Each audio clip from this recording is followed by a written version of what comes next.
After the Second World War, when Japan was devastated, Mr. Misumi was instrumental in arranging iron ore from India for reconstruction work in Japan. Not merely as the makers of a new Nippon, not merely as the makers of a new East Asia, not merely as the makers of a new Asia, but as the makers and the architects of a new world.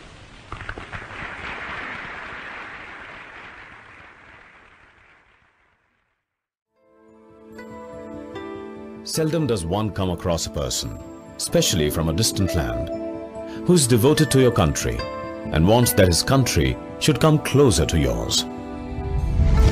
Saichiro Misumi, who entered into his 100th year on 16th June 2015, can easily be called an architect of India-Japan relations, as he spent 70 years of his precious life in promoting the bilateral ties.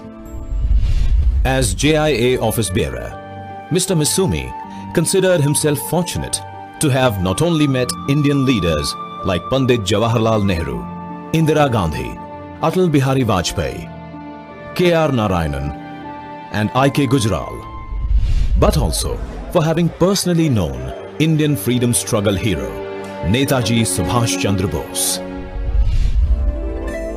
Acknowledging the yeoman services of this great lover of India, the Indian government conferred the Padma Bhushan on Mr. Misumi on 30th March 2015 for promoting ties between Japan, the land of the rising sun, and India, the land of sunshine. Indeed, for Mr. Misumi, it was a special moment when he received the award from President Pranab Mukherjee.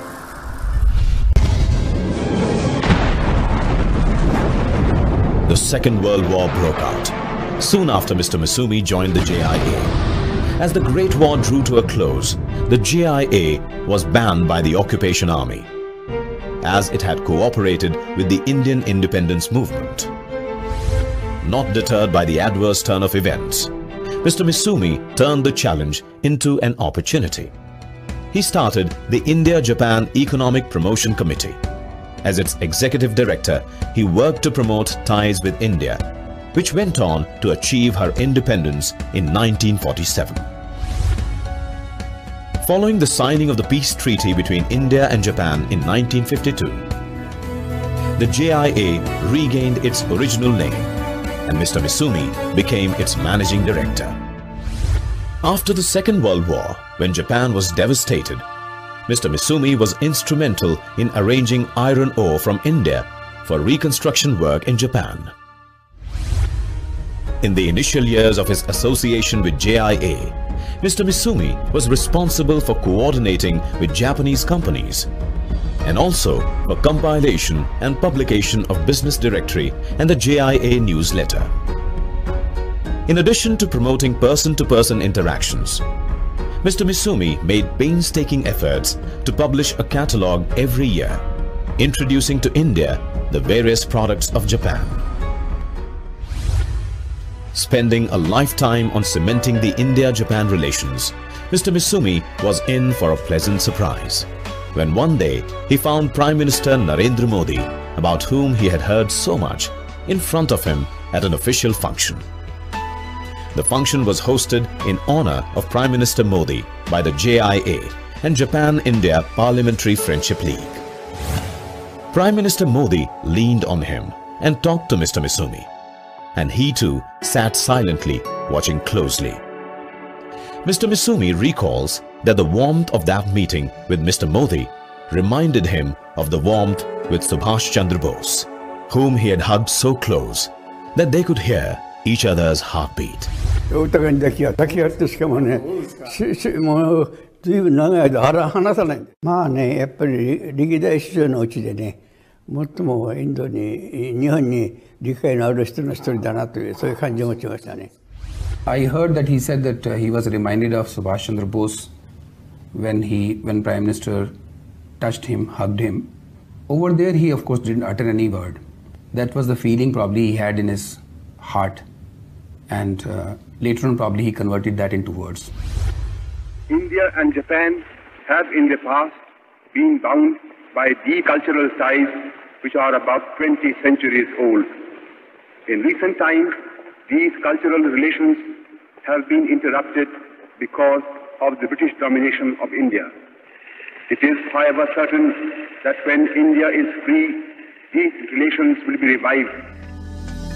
Bose, according to Mr. Misumi, was the first to look east by turning to Japan, even before India attained independence.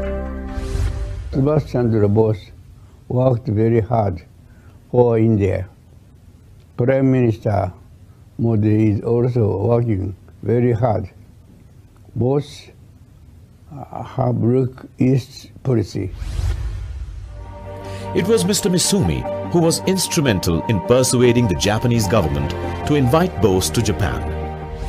Bose さんだけはね、非常にインドで影響力のある大政治家だから、どうしても日本にもっと理解してもらわなきゃいけない。から地理的にもね、ベンガルの人は大体がインド人の中では日本に理解のある人が多いんですよ。そういう意味でボスさんにはぜひその先頭に立ってね、もっと日本を理解してもらって、特別に扱いでなくても、アジアの中ではやっぱり日本とインドが一番親しくしなくちゃならない国だということをね、ご自身もおっしゃってましたけど。Following the arrival of Bose in Japan in 1943, Mr. Misumi came in touch with him. In Tokyo, Bose stayed in a room on the third floor of the Imperial Hotel's South Wing, facing the Hibiya Park. チャンドラ・ボースさんはね、帝国ホテルの3階の部屋にずっとおられたんですよ。帝国ホテルですか？はい。でそこへ私が訪ねて行ってね、2人で一緒に日比谷公園を散歩しましてね、何回もやりました。Bose appeared before the eyes of the Japanese people when he gave a lecture at Hibiya Hall, which was organized by Mr. Misumi. As Supreme Commander of the INA and as head of the Provisional Government of Free India, on 18th August 1945, Bose died in a plane crash. His mortal remains were brought to Renkoji Temple in Tokyo and preserved there. Netaji's liaison officer, Mr. Negeshi, a Japanese, always accompanied him. Before the war, my father worked in India for Mitsubishi Corporation. Mr. Senda, who recommended my father as a liaison officer of Netaji. And after that, when Netaji came by submarine to Saban Island, that time my father waited for him. That was his first time met Netaji. And after that, my father followed with Netaji. My father followed him to Saigon. And that was the last time my father met to Netaji. After that, Netaji flight to Taiwan, and he met the accident. Although there are skeptics, this shrine has been visited by all leaders, like India's first Prime Minister, Pandit Jawaharlal Nehru, President Rajendra Prasad, and the then Prime Minister, Atal Bihari Vajpayee, in 2001. Like Subhash Chandra Bose, Justice Radha Binod Pal is also revered in Japan. At a critical moment of history, when after the Second World War, the International Military Tribunal for the Far East was set up, Justice Radha Binod Pal, who was nominated to serve on it, demonstrated solidarity with the Japanese people. Refusing to pronounce the Japanese guilty of war crimes, he handed in a dissenting opinion. At the Yasukuni Shrine, a memorial has been erected for Justice Radha Binod Pal.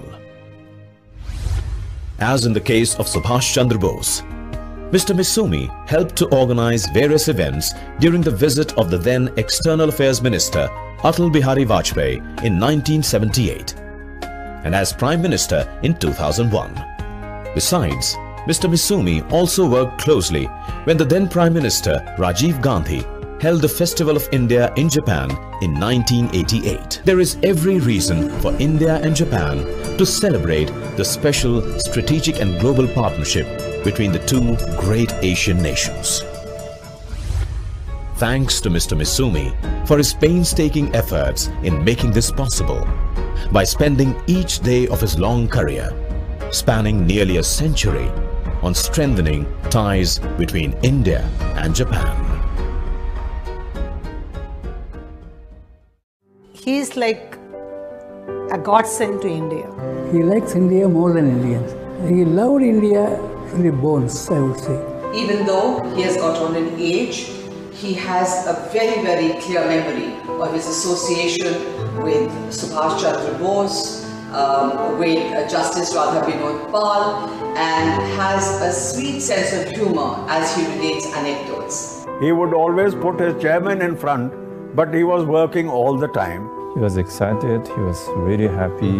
What he had been doing has been really awarded.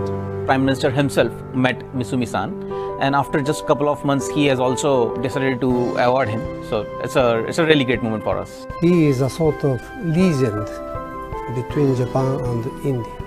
Subhash बाबू उनसे शेखर नहीं करते थे, गले लगते थे, वो सारी बातें वो बताते हैं। मैं उनको प्रणाम करता हूँ। वो सुभाष बाबू के एक बहुत बड़े निकट साथी रहे।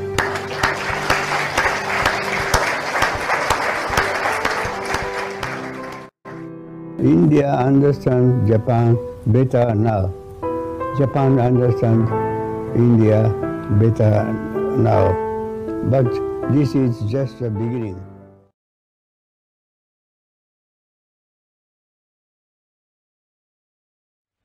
Not merely as the makers of a new uniform, not merely as the makers of a new East Asia, not merely as the makers of a new Asia, but as the makers and the architects of a new world.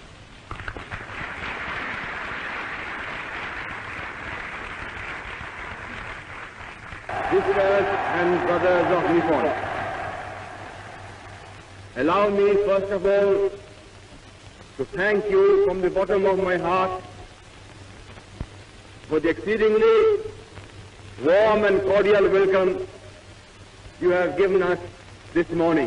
This is Subhash Chandra Bose speaking to Indians in East Asia.